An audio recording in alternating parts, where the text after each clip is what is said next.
छत्तीसगढ़ में हवा की दिशा बदलने के कारण पिछले 2-3 दिनों से ठंड लगातार कम हो रही है। उसके पहले तक न्यूनतम तापमान सामान्य से कम था। यह बढ़ते बढ़ते सामान्य के बराबर पहुंचा और मंगलवार को सामान्य से ऊपर पहुंच गया। छत्तीसगढ़ में अगले 2 दिनों में न्यूनतम तापमान में 1 से 2 डिग्री तक की गिरावट होगी। इसके बाद फिर से रात के तापमान में 2 से 3 डिग्री तक की वृद्धि होने की संभावना है। मंगलवार को प्रदेश में सबसे ठंडा अंबिकापुर रहा। यहां रात का पारा 9.4 डिग्री रिकॉर्ड किया गया।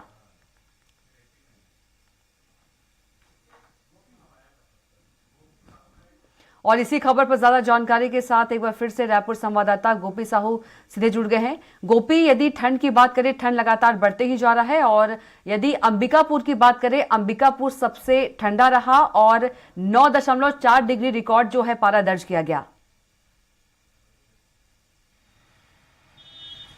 जी बिल्कुल, बता दें कि बीते कुछ दिनों से जो प्रदेश है वहां पर ठंड कहीं ना कहीं कम पड़ रही थी और जो अब पश्चिमी जो विक्षोभ है उसके असर खत्म होते ही अब प्रदेश के सभी हिस्सों में पारा गिरने की संभावनाएं जो है अब वो जताई गई। वही अगर हम बात करें सरगुजा संभाग की तो उत्तरी क्षेत्र में, प्रदेश के उत्तरी क्षेत्र में शीतलहर चलने की भी चेतावनी मौसम विभाग के द्वारा दी गई। इसके साथ साथ आने वाले 2 दिनों बाद से 3 से 4 डिग्री का पारा जो है वो अभी राजधानी समेत अन्य हिस्सों में गिरने वाले, यानी कि ठंड अब और जो है वो बढ़ने वाली है। क्योंकि लगातार जिस तरीके से ठंड पड़ रही थी उसके बाद में जो पश्चिमी विक्षोभ के असर था उसके कारण कहीं ना कहीं जो ठंड है वो कम हुआ था और उसके बाद अब असर खत्म होते ही ठंड के बढ़ने की संभावनाएं बताई गई है। वहीं सबसे अगर ठंडा अगर हम दिन की बात करें तो मंगलवार को अंबिकापुर राज्य में 9.2 डिग्री पारा है वो दर्ज किया गया। वहीं राजधानी जो है वो सामान्य से थोड़ा कम यहाँ पर तापमान देखने को मिला। आने वाले दिनों में और भी तापमान गिरेंगे तो ऐसे में लोगों को भी